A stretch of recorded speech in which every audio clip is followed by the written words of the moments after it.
गुफाओं में छुपकर जीने वाले इंसान की जिंदगी अब धीरे धीरे बदल रही थी। वो अब सिर्फ शिकार करने वाला जीव नहीं रहा था, अब उसके अंदर सोचने की ताकत जाग चुकी थी। वो सिर्फ जीने के लिए नहीं, समझने के लिए जी रहा था। करीब 7 से 10 लाख साल पहले कुछ ऐसा हुआ जिसने इंसान की पूरी कहानी की दिशा ही बदल दी। पता नहीं कैसे, शायद बिजली गिरी होगी या दो पत्थर आपस में टकराए होंगे, पर पहली बार इंसान की आंखों ने देखा धधकती हुई आग। उस पल कुछ सेकंड को वो ठहर गया। उस रोशनी को उसने कभी नहीं देखा था। वो गर्माहट, वो चमक, वो लपटे, शायद उसे कोई दैत्य लगी होंगी। डर इतना था कि वो पास भी नहीं गया। पर जब उसने देखा कि जहां आग है वहां शेर नहीं आता, जहां आग है वहां ठंड नहीं सताती, और आग पर रखा मांस अचानक स्वादिष्ट हो गया है, तो धीरे धीरे वो डर बदल गया आदर में। इंसान ने आग को भगवान तो नहीं कहा, पर शायद सबसे पहला दोस्त यही था जो उसकी जिंदगी को गर्म, रोशन और सुरक्षित बनाता था। क्योंकि सोचो, आज भी जब हम आग जलाते हैं तो उसके चारों ओर बैठते हैं, उसे घूरते हैं और शांति महसूस करते हैं। और इसी आग से शुरू हुआ खाना पकाने का विज्ञान, रात में रुकने की हिम्मत और दुनिया को बदल देने वाला आत्मविश्वास। यही आग थी जिसने जंगल में भटकते इंसान को सभ्यता की तरफ पहला कदम उठाने का साहस दिया। और जहां उसने सबसे पहले अपने लिए जगह चुनी, वो थी नदियां। क्यों? क्योंकि नदियां उसे देती थीं पानी पीने के लिए, नहाने के लिए, जीने के लिए, मछली खाने के लिए, और सबसे बड़ी बात, वो उसे दिशा देती थीं। नदी के किनारे अब पहली परमानेंट बस्तियां बनने लगी। छोटी छोटी झोपड़ियां, पास ही आग जल रही है, बच्चे खेल रहे हैं, बूढ़े कहानियां सुना रहे हैं, और इंसान पहली बार खुद को एक समाज का हिस्सा समझने लगा। अब वो केवल जंगली जानवरों के खिलाफ नहीं लड़ रहा था, अब वो टाइम, नेचर और अपने फ्यूचर को समझ रहा था। नदियों के किनारे बस चुकी बस्तियां अब धीरे धीरे बदलने लगी थीं। शिकार और भटकाव का दौर बीत चुका था। दोस्तों, समय बीतते के साथ एक करवट लिया करीब 7000 से 3000 साल पहले। अब वो दौर आ चुका था जब इंसान ने सिर्फ जीना नहीं, योजना से रहना सीख लिया था। सिंधु, सतलुज, रावी, घग्गर, हकरा, इन नदियों के किनारे छोटे छोटे झोपड़ी नुमा गांव अब धीरे धीरे बनते जा रहे थे। अब शिकार नहीं, खेती थी। अब भागना नहीं, बसना था। और जो जमीन कल तक सिर्फ मिट्टी थी, वो अब इंसान के सपनों की नींव बन चुकी थी। और यहीं से भारत की पहली महान सभ्यता का बीज बो दिया गया। और इन्हीं में से एक दिन उभरा हड़प्पा सभ्यता। हड़प्पा की सड़कों पर पहली बार ईंटें बिछाई गईं। हर ईंट एक जैसी थी, साइज, लंबाई, मोटाई सब नाप कर बनाई गई, जैसे कोई बड़ा इंजीनियर पीछे बैठा योजना बना रहा हो। घर ईंटों के बने हुए, अंदर आंगन था, बगल में स्नान घर। हर घर की अपनी नाली थी, और वो नाली जाकर जुड़ती थी एक बड़ी ढकी हुई मुख्य नाली से। सोचो भाई, हजारों साल पहले ये लोग सीवेज सिस्टम चला रहे थे, जो आज भी कई शहरों में नहीं है। धीरे धीरे ये बस्ती फैलने लगी, और कुछ किलोमीटर दूर एक और चमत्कार जन्म ले रहा था, मोहनजोदड़ो। मृतकों का टीला कहे जाने वाला ये शहर किसी साधारण बसावट से कहीं आगे था। यहां पर न सिर्फ पक्के घर थे, बल्कि एक विशाल स्नानागार, बड़ी बड़ी गोदामें, अनाज रखने के भंडार, और सब कुछ एकदम लाइन से, योजना से बना हुआ। इंसान ने अब सिर्फ रहना नहीं सीखा था, अब उसने सीख लिया था व्यवस्थित होना क्या होता है। और इसी के साथ शुरू हुई दुनिया की तीसरी सबसे पुरानी नगरी सभ्यता, मेसोपोटामिया, मिस्र और फिर सिंधु घाटी की हड़प्पा सभ्यता। अब आप सोच रहे होंगे, भाई ये सब तो ठीक है, लेकिन जिस हड़प्पा सभ्यता की इतनी बातें हो रही हैं, वो हमें मिली कैसे? हम कैसे जानते हैं कि हजारों साल पहले लोग क्या खाते थे, कैसे रहते थे, क्या पहनते थे? तो भाई, इसका जवाब मिलेगा वीडियो के आगे। पर यह सिर्फ एक शहर की कहानी नहीं थी, ये थी कई सौ बस्तियों की एक जुड़ी हुई दुनिया। एक सभ्यता जो 10 लाख वर्ग किलोमीटर तक फैली थी। भारत, पाकिस्तान और अफगानिस्तान के कोनों तक हम सब ने कभी ना कभी शहरों को बसते देखा है, लेकिन एक ऐसा शहर जो साफ सुथरा, योजनाबद्ध और तकनीक से भरपूर हो, वो भी आज से 5000 साल पहले, यकीन करना मुश्किल है, लेकिन यही थी हड़प्पा की असली पहचान। दोस्तों, अब आप सोचिए, आप एक अफसर हैं, साल 1853, ब्रिटिश ईस्ट इंडिया कंपनी में काम कर रहे हैं। नाम है सर अलेक्जेंडर कनिंघम। आप भारत में कई ऐतिहासिक स्थलों का दौरा कर रहे हैं, और तभी आप पंजाब के एक गांव में पहुंचते हैं, हड़प्पा। यहां लोग पुराने खंडहरों से ईंटें तोड़कर रेलवे लाइन में लगा रहे हैं। आप रुकते हैं, उन ईंटों को उठाकर देखते हैं तो चौंक जाते हैं। ये ईंटें आम नहीं हैं, एक जैसी, बराबर साइज की, मजबूत और सुंदर। फिर आपकी नजर पड़ती है कुछ अजीबो-गरीब मोहरों पर, जिन पर कोई अनजानी लिपि खुदी हुई है। कुछ जानवरों की आकृतियां, कुछ संकेत। आप ये सब रिकॉर्ड कर लेते हैं, एक नोट लिखते हैं। ये जगह प्राचीन काल का कोई बड़ा स्थल हो सकती है। पर अफसोस, उस वक्त कोई ध्यान नहीं देता। दुनिया मिस्र और रोम में उलझी थी। भारत की इस मिट्टी में उन्हें कोई इतिहास नहीं दिखता। फिर गुजरते हैं 68 साल 1921 आते हैं। दयाराम साहनी, जिन्हें ASI यानी आर्कियोलॉजिकल सर्वे ऑफ इंडिया खुदाई की जिम्मेदारी देता है, और जैसे ही खुदाई शुरू होती है, हड़प्पा की वो खोई हुई दुनिया धीरे धीरे जमीन से बाहर आने लगती है। घरों के खंडहर, नालियां, ऑर्गेनाइज्ड रोड्स और वो ही अजीब मुहरें। अब पूरी दुनिया की नजर एक बार फिर उसी जगह पर जाती है जहां कनिंघम ने सबसे पहले देखा था, पर दुनिया सुनने को तैयार नहीं थी। और दोस्तों, यही थी वो खोज जिसने इतिहास का नक्शा बदल दिया, जिसने भारत को ये कहने का हक दिया कि हमारी भी एक प्राचीन सभ्यता थी, और वो दुनिया की सबसे उन्नत सभ्यताओं में से एक थी। तो दोस्तों, अब इस महान सभ्यता की विशेषताओं को समझते हैं। यहाँ की सड़कों को देखो, एकदम सीधी, समकोण पर एक दूसरे को काटती हुई, जैसे किसी आधुनिक इंजीनियर ने CAD सॉफ्टवेयर में नक्शा खींचा हो। मुख्य सड़कें चौड़ी, किनारों पर पैदल चलने के लिए जगह, और हर गली एक सुव्यवस्थित ग्रिड में। घर की बनावट हर घर में था, पक्की ईंटों की दीवारें, अंदर का आंगन स्नान घर, हाँ 5000 साल पहले, और नाली व्यवस्था जो निजी नाली से निकलकर बड़ी ढकी हुई नालियों में मिलती थी। दोस्तों, इससे आप अंदाजा लगा सकते हैं कि उस समय स्वच्छता पर कितना ध्यान देते थे। वहीं आज के सड़कों और नलियों पर कूड़े कचड़े की कोई ध्यान नहीं होता है। तो अब बात करते हैं उस चीज की जिसे देखकर दुनिया आज भी हैरान है। नाम है मोहनजोदड़ो का महान स्नानागार, ग्रेट बैथ ऑफ मोहनजोदड़ो। ये कोई मामूली तालाब नहीं था भाई, ये था एक पक्का बना हुआ जलकुंड जिसकी लंबाई करीब 12 मीटर, चौड़ाई 7 मीटर और गहराई 2.5 मीटर थी। नीचे लगी थी बिल्कुल पॉलिश की हुई पकी ईंटें, और बीच बीच में बिटुमेन, एक किस्म का टार से सीलिंग की गई थी जिससे पानी कहीं से लीकेज नहीं करता था। खुदाई में पता चला कि इस स्नानागार के चारों ओर घरों की कतारें थीं जिनमें चेंजिंग रूम्स जैसी जगहें बनी थीं। पास में कुएं थे जहां से पानी लाया जाता था, और सबसे खास एक प्रॉपर ड्रेनेज सिस्टम जो इस्तेमाल किए गए पानी को बाहर निकाल देता था बिना किसी दुर्गंध या गंदगी के। अब भाई सोच के देखो, 5000 साल पहले लोग नहाने के लिए नहीं बल्कि किसी धार्मिक स्नान, सार्वजनिक शुद्धिकरण या रिचुअल के लिए यहाँ इकट्ठा होते होंगे। कुछ इतिहासकारों का मानना है कि ये स्थान किसी पुरोहित वर्ग के लिए था जहां वे विशेष अनुष्ठान किया करते थे। ये सब एविडेंस मिले थे 1926 में RD बनर्जी की अगुवाई में मोहनजोदड़ो की खुदाई के दौरान, जिसे अब यूनेस्को ने वर्ल्ड हेरिटेज साइट घोषित कर रखा है। हड़प्पा में मिले हैं विशाल अन्नागार जहां अनाज को सहेज कर रखा जाता था। ऊपर से खुला, नीचे से हवा चलने लायक प्लिंथ यानी ऊंचा प्लेटफॉर्म ताकि नमी ना लगे। हर चीज, खाना रखने से लेकर पानी बहाने तक, एक सोच के साथ, विज्ञान के साथ की गई थी। और एक अनोखी बात, इन शहरों में ना कोई महल मिला, ना कोई मंदिर, ना कोई राजा की मूर्ति। इसका मतलब शायद ये था कि ये समाज समानता आधारित था जहां हर इंसान की गरिमा को समझा गया। कोई ऊपर नहीं, कोई नीचे नहीं, सबके लिए घर, सबके लिए पानी, सबके लिए सफाई। अब तक आप जान चुके हैं कि हड़प्पा के लोग घर बना चुके थे, सड़कें सीधी सीधी बिछा दी थीं, नालियां जोड़ दी थीं। पर अब सवाल था, पेट कैसे भरेगा, और क्या सिर्फ खाना ही काफी है? तो भाई, हड़प्पा के लोगों ने इसका भी जवाब दे दिया, अपने हाथों से, अपने खेतों से और अपनी मेहनत से। इतिहासकार मोर्टिमर व्हीलर कहते हैं, Harappa was not just a city of bricks, it was a city of balance between survival and surplus। यानी सिर्फ जीने का नहीं, कमाने और बांटने का शहर था। सुबह होते ही लोग खेतों की तरफ निकल जाते। कोई हल चला रहा होता, कोई बीज डाल रहा होता, तो कोई सिंचाई की नहर साफ कर रहा होता। बैल, लकड़ी का हल और ह्यूमन लेबर, यही थी उनकी टेक्नोलॉजी। और सबसे कमाल की बात, जो फसलें वो उगाते थे उनमें आज की जिंदगी भी बसती है। गेहूं, जौ, मटर, तिल, सरसों, बाजरा, इन सब के बीज और अवशेष हमें मिले हैं कालीबंगन, राखीगढ़ी, लोथल और मोहनजोदड़ो जैसी साइट से। लेकिन भाई, एक चीज तो हड़प्पा वालों ने ऐसी दी जिसने पूरी दुनिया की लाइफस्टाइल बदल दी। वो चीज थी कॉटन।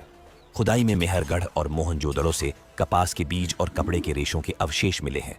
यानी दुनिया का सबसे पहला सूती कपड़ा इन्हीं लोगों ने बनाया था। जब मिस्र में लोग ऊन और खाल से शरीर ढकते थे, भारत में लोग हल्के, आरामदायक सूती कपड़े पहन रहे थे। खाने पीने का इंतजाम तो हो गया, पर हर कोई खेती तो करता नहीं था। तो जो खेती नहीं करता था वो क्या करता था?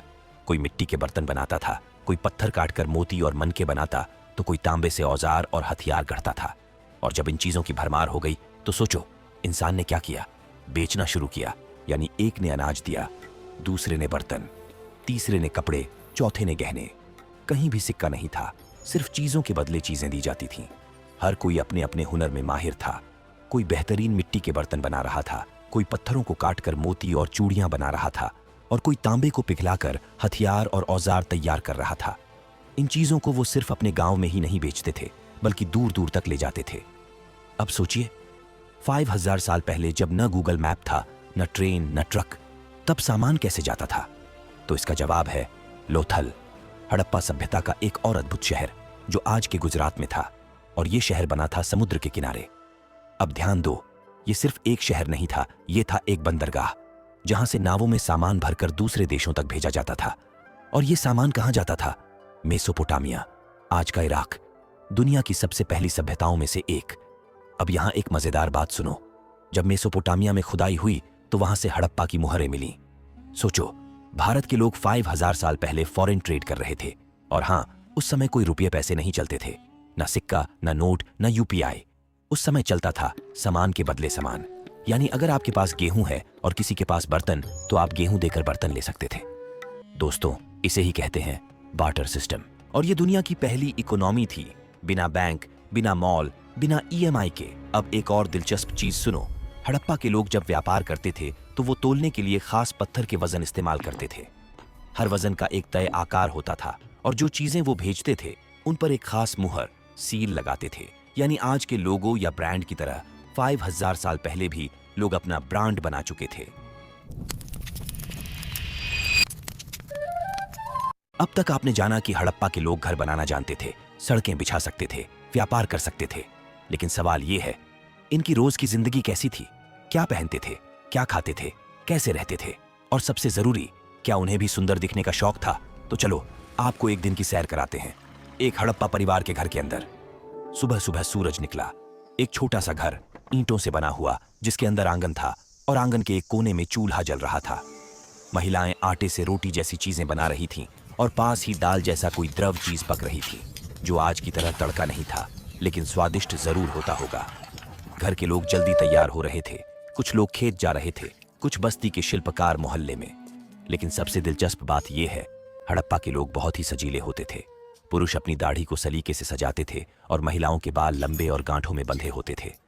वे लोग कपड़े तो ढीले चौड़े पहनते थे, लेकिन उनका अंदाज था एकदम साफ और संजीदा। अब बात करते हैं सजने संवरने की। हड़प्पा की महिलाओं को गहनों का बहुत शौक था। सोने चांदी के नहीं, बल्कि कांच, पत्थर, तांबा और सीपियों से बने गहने। हाथों में चूड़ियां, गर्दन में मोटी मोटी मालाएं, और कानों में झूमर जैसे छोटे छोटे आभूषण। और हाँ, ये सब केवल महिलाओं के लिए नहीं थे, पुरुष भी कंगन और हार पहनते थे। अब जरा सोचो, जिस सभ्यता के लोग इतने समझदार थे कि उन्होंने शहर की नाली तक व्यवस्थित बनाई, क्या वो अपने घर को सजाते नहीं होंगे? जरूर करते थे। हड़प्पा के घरों के अंदर दीवारें चिकनी होती थीं। कई बार उन पर मिट्टी या चूने की परत चढ़ाई जाती थी ताकि घर ठंडा रहे। कुछ घरों में दीवारों पर शेप्स बनाई जाती थीं, जैसे किसी बच्चे की उंगलियों से बनाई गई शेप्स, या फिर कोई फूल, पक्षी या जानवर। ये चीजें हमें कालीबंगा, धोलावीरा और राखी गढ़ी जैसे स्थलों पर खुदाई में मिली हैं, जो दिखाती हैं कि हड़प्पा के लोग सिर्फ जरूरत से नहीं, बल्कि सजावट और सुंदरता से भी जुड़ाव रखते थे। अब बात करते हैं बच्चों की। हड़प्पा के बच्चे आज के बच्चों से अलग नहीं थे। उन्हें भी खेलना पसंद था, उन्हें भी खिलौनों से लगाव था।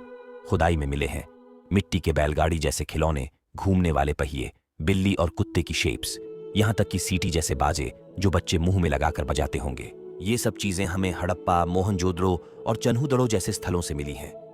सोचो भाई, जहां दुनिया में स्कूल भी नहीं थे, वहां के बच्चे खिलौनों से खेल रहे थे। मतलब उस समाज में बचपन की अहमियत समझी जाती थी। अब आते हैं हड़प्पा की सबसे शानदार कला पर, मूर्तिकला। मोहनजोदड़ो में खुदाई के दौरान मिली थी एक छोटी सी कांस्य की मूर्ति, जिसे आज पूरी दुनिया जानती है। नाचती हुई लड़की, डांसिंग गर्ल, मात्र 10 सेंटीमीटर लंबी, एक हाथ कमर पर, दूसरा आगे बढ़ा हुआ, छोटे शरीर पर भारी चूड़ियां और चेहरे पर आत्मविश्वास से भरी मुस्कान। वो भावना, कला और आत्म अभिव्यक्ति को भी समझते थे। और हाँ, एक और गजब चीज, पशु आकृतियां और मिट्टी की मूर्तियां। लोथल से मिली है एक गाय और बछड़े की मिट्टी की आकृति, राखी गढ़ी से मातृदेवी की छोटी मूर्तियां, और छन्हूदड़ो से मिली हैं बिल्ली और हिरण की आकृतियां। इनसे पता चलता है कि हड़प्पा की कला सिर्फ दिखावटी नहीं थी, बल्कि ये समाज के इमोशनल और रिलीजियस एंगेजमेंट को भी दिखाती थी। Chapter 5 Religion and Beliefs. अब तक आप जान चुके हो कि हड़प्पा के लोग क्या खाते थे, कैसे रहते थे, कैसे व्यापार करते थे और कैसे सजते संवरते थे। पर एक सवाल अब भी बाकी है, क्या उनके मन में भी भगवान होते थे? क्या उन्हें भी किसी इनविजिबल पावर पर भरोसा था? तो जवाब है हाँ, जरूर था। जैसे जैसे इंसान का लाइफ स्थिर हुआ, वैसे वैसे उसके मन में सवाल भी आने लगे। बारिश क्यों आती है? बीमारी क्यों होती है? हम मरते क्यों हैं? और हमारे ऊपर कौन है? इन्हीं सवालों के जवाब ढूंढते ढूंढते हड़प्पा के लोगों ने भी ईश्वर, आत्मा और नेचर की पूजा शुरू कर दी थी। अब चलो आपको ले चलते हैं हड़प्पा की धार्मिक दुनिया में। मोहनजोदड़ो से मिली एक बेहद खास मुहर, जिसमें एक व्यक्ति बैठा है, दोनों पैरों को क्रॉस करके ध्यान की मुद्रा में। उसके सिर पर सींग जैसा मुकुट है और उसके चारों ओर जानवर हैं, हाथी, बाघ, भैंसा और गैंडा। इतिहासकार इस चित्र को कहते हैं पशुपति महादेव, यानी शिव के सबसे पुराने रूपों में से एक। सोचो भाई, शिव की जो कल्पना हम आज करते हैं वो शायद 5000 साल पहले से लोगों के दिल में थी। हड़प्पा, मोहनजोदड़ो, चन्हुदड़ो जैसी जगहों से हमें मिली हैं छोटी छोटी महिला मूर्तियां, कभी खड़ी हुई, कभी बैठी हुई और कभी अपने पेट पर हाथ रखे हुए। इन मूर्तियों के चेहरे गंभीर होते थे, जैसे कुछ छुपा हुआ संदेश हो उनमें। इतिहासकारों का मानना है कि ये मूर्तियां थीं मातृदेवी की, यानी उर्वरता की देवी, जो फसल देती थी, संतान देती थी, जीवन देती थी। आज भी हमारे समाज में धरती को मां कहा जाता है और शायद इसी भावना की जड़ें हड़प्पा में थीं। अब बात करते हैं एक पेड़ की, जिसे हम आज भी पूज्य मानते हैं, पीपल। मोहनजोदड़ो से मिली एक मुहर में एक देवता को पीपल वृक्ष के नीचे दिखाया गया है, जिसके सामने भक्त खड़े हैं। अब सोचिए, जिस पेड़ को आज भी गांवों में ब्रह्मा की सांस या भगवान का आसन कहा जाता है, उसकी पूजा 5000 साल पहले भी हो रही थी। क्यों? क्योंकि पीपल कभी सूखता नहीं, हर मौसम में हरा रहता है और दिन रात में भी सांस लेने जैसा उसका गुण है। शायद हड़प्पा के लोग इसे जीवन के लिए इंपॉर्टेंट मानते थे। अब एक बात और, जो बहुत पुरानी है और बहुत गहरी भी।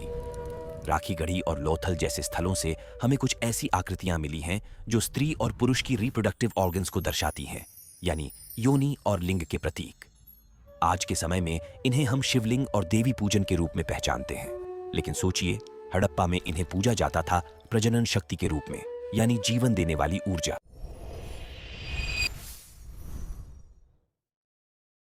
इतनी बड़ी सभ्यता, लाखों लोग, हजारों घर और व्यापार तो ऐसा कि मेसोपोटामिया तक नाम गया। तो भाई सवाल ये है, ये लोग आपस में बात कैसे करते थे? उनकी भाषा क्या थी? क्या वो भी राम राम या नमस्ते जैसे कुछ कहते थे? तो सुनो, हड़प्पा के लोगों ने जो भी लिखा वो आज भी हमारे लिए एक पहेली है। खुदाई से मिले हजारों मुहरें, जिस पर बने हैं सिंबल्स, साइन, शेप्स, लेकिन उनमें से एक भी हम आज तक पढ़ नहीं पाए हैं। हाँ, ये तय है कि वो लोग लिखना जानते थे, क्योंकि मोहनजोदड़ो, हड़प्पा, धोलावीरा, लोथल, हर जगह से लिपि मिली है, पर कोई भी इस लिपि को अब तक समझ नहीं पाया। अब आप सोच रहे होंगे, इतनी बड़ी सभ्यता, इतनी टेक्नोलॉजी, पर भाषा कोई नहीं जानता। तो सुनो, आज भी दुनिया में हजारों लोग इस भाषा को पढ़ने की कोशिश कर रहे हैं। और अब आया है सबसे ताजा ट्विस्ट। तमिलनाडु सरकार ने घोषणा की है कि अगर कोई इंसान हड़प्पा की लिपि को पूरी तरह पढ़ने में सफल होता है तो उसे मिलेगा 1 करोड़ रुपए का इनाम। यदि दिमाग के होशियार हो तो इसके डिकोड करने की कोशिश करो। अब यहाँ एक और बात सुनो। कुछ इतिहासकार मानते हैं कि हड़प्पा की भाषा द्रविड़ परिवार से जुड़ी हो सकती है, यानी जो भाषा आज दक्षिण भारत में बोली जाती है, जैसे तमिल, तेलुगु, कन्नड़, उनका कोई पुराना रूप शायद हड़प्पा में बोला जाता था। इसीलिए तमिलनाडु के लोग इस मिस्ट्री को अपनी ओरिजिनल आइडेंटिटी से जुड़ा हुआ मानते हैं। अब तक हम जान चुके हैं कि हड़प्पा के लोग पढ़ना लिखना जानते थे, पर सवाल ये है, कैसे? क्या उनके पास भी आज की तरह कागज, पेन, किताबें थीं? तो जवाब है नहीं, लेकिन जो उनके पास था वो था अपने समय से सैकड़ों साल आगे का आइडिया। क्या हड़प्पा के पास कलम जैसी कोई चीज थी? सीधे शब्दों में कहें तो अब तक कोई ऐसी लकड़ी, पंख या बांस की नोक अवशेष के रूप में नहीं मिली जिसे पक्का कहा जा सके कि यही उनकी कलम थी। लेकिन जो चीजें मिली हैं, मिट्टी की मोहरें, पत्थर पर उकेरे गए चिन्ह और कुछ धातु पर खोदाई, इनसे साफ है कि वो लोग लिखने का तरीका जानते थे। यानी वो शायद मिट्टी गीली रहने पर उस पर नोकदार चीज से चिन्ह बनाते थे और फिर उसे सुखाकर पक्का कर देते थे। उस जमाने में ना कागज था, ना खाल, ना भोजपत्र, पर हड़प्पा के लोगों ने जो भी लिखा वो ज्यादातर लिखा मुहरों पर। छोटे छोटे आकार की ये मुहरें पत्थर, सीप, हाथी दांत या कभी कभी तांबे पर बनती थीं। इन पर 4 से 10 चिन्ह होते थे जो एक सीधी लाइन में बने होते, जैसे हम आज वाक्य बनाते हैं। इन मोहरों का इस्तेमाल शायद व्यापार में आइडेंटिफिकेशन या रिलीजियस सिंबल्स के रूप में होता था। कुछ एक्सपर्ट कहते हैं कि ये लिपि दाएं से बाएं लिखी जाती थी, ठीक वैसा ही जैसा आज उर्दू या अरबी में होता है। क्या हड़प्पा की लिपि किसी और से ली गई थी? अब एक जबरदस्त सवाल, क्या हड़प्पा की लिपि उन्होंने खुद बनाई थी या किसी और से ली गई? तो ध्यान दो भाई, मेसोपोटामिया, मिस्र और चीन, इन सभ्यताओं की लिपियां उस समय मौजूद थीं, लेकिन हड़प्पा की लिपि उनसे एकदम अलग है। ना तो उसमें हायरोग्लिफ्स है, ना ही अक्षरों वाला फोनेटिक सिस्टम। यानी इस लिपि की बुनावट, ढांचा और संकेत पूरी तरह इंडिपेंडेंट और ओरिजिनल हैं। यानी हड़प्पा के लोग किसी से कॉपी नहीं कर रहे थे, वो खुद एक लैंग्वेज गढ़ रहे थे, जो आज भी इतिहास की सबसे बड़ी पहेली है। अब तक खुदाई में हड़प्पा लिपि के लगभग 400 से 600 यूनिक चिन्ह पाए गए हैं, लेकिन किसी को नहीं पता इनका मतलब क्या है। और इसी वजह से तमिलनाडु सरकार का ऐलान इतना बड़ा है, क्योंकि अगर कोई इस लिपि को सही सही पढ़ लेता है तो हम सिर्फ एक लिपि नहीं, एक पूरी सभ्यता की आवाज सुन पाएंगे। और हो सकता है उसमें लिखा हो हम कहां से आए थे, हमने क्या सीखा था और हम क्यों चले गए। Chapter 7 Decline of Harappa. इतनी मजबूत सिविलाइजेशन, इतनी गहराई से सोचने वाले लोग, इतनी बेहतरीन तकनीक। तो अब सवाल यह है भाई, इतना सब कुछ होने के बाद, इतनी तरक्की, इतनी व्यवस्था, तो फिर हड़प्पा खत्म कैसे हो गया? कहां गए वो लोग? क्यों वीरान हो गए उनके सुनियोजित शहर? अब शुरू होती है इतिहास की सबसे बड़ी गुमशुदगी की कहानी। और ये कोई एक दिन में नहीं हुआ, कोई भूकंप, तूफान या एक रात की तबाही नहीं थी, बल्कि ये था एक धीमा और दर्द भरा पतन। खुदाई में साफ देखा गया है, नालियां गंदी हो चुकी थीं, घरों की मरम्मत रुक गई थी, बर्तन, मोहरें और ईंटें बिखरी पड़ी थीं, और धीरे धीरे लोग शहर छोड़ते चले गए। अब देखिए इसका कारण क्या था। इस पर इतिहासकारों में कई थ्योरीज हैं। नदी का सूखना, हिस्टोरियन मिकेल डानिनो और कई भारतीय पुरातत्वविद मानते हैं कि हड़प्पा की सभ्यता जिन नदियों पर टिकी थी, जैसे सरस्वती, घग्गर, हकरा, वो धीरे धीरे सूखने लगी। अब भाई जब पानी ही नहीं रहेगा तो खेती कैसे होगी, शहर कैसे टिकेगा? और सबसे मजेदार बात है यह कि नासा के लैंडसैट सैटेलाइट्स के द्वारा लिए गए इमेज में राजस्थान और हरियाणा के रेगिस्तानी इलाकों में, जहां आज सिर्फ रेत है, वहां अंतरिक्ष से साफ दिख रही है एक सूखी हुई नदी की प्राचीन धारा। इस नदी को वैज्ञानिकों ने पहचाना घग्गर हकरा नदी, जिसे कई लोग सरस्वती नदी भी मानते हैं। ये वही नदी थी जिसके किनारे हड़प्पा के बड़े शहर कालीबंगन, बनवाली, राखीगढ़ी, हड़प्पा बसे हुए थे। हिस्टोरियंस जैसे ग्रेगोरी पॉसेल का मानना है कि हड़प्पा के इलाके में लगातार सूखा, मॉनसून में गिरावट और जल स्रोतों का खत्म होना लोगों को मजबूर कर गया कि वो इन शहरों को छोड़ दें। अब कुछ इतिहासकारों ने यह भी कहा कि क्या कोई बीमारी फैली थी, जैसे किसी तरह का संक्रमण जो धीरे धीरे पूरे शहर में फैल गया हो। पर सच्चाई ये है कि खुदाई में ना तो सामूहिक शव मिले हैं, न जलाए गए शव, और ना ही कोई दहशत की निशानी। तो ये थ्योरी अब तक कमजोर मानी जाती है। तो कुल मिलाकर क्या हुआ? शायद नदियां सूख गईं, खेती खत्म हो गई, जलवायु ने साथ छोड़ा और लोग धीरे धीरे गंगा घाटी की ओर नई जमीनों की तलाश में निकल गए। भाई अब तक हमने देखा कैसे इंसान गुफाओं से निकला, कैसे उसने पहली बार रुकना सीखा, और फिर कैसे उस रुकने से हड़प्पा जैसी महान सभ्यता बनी। अब अगली बार जब कोई पूछे कि भारत की सबसे पुरानी सभ्यता कौन सी थी, तो सीना ठोक के कह देना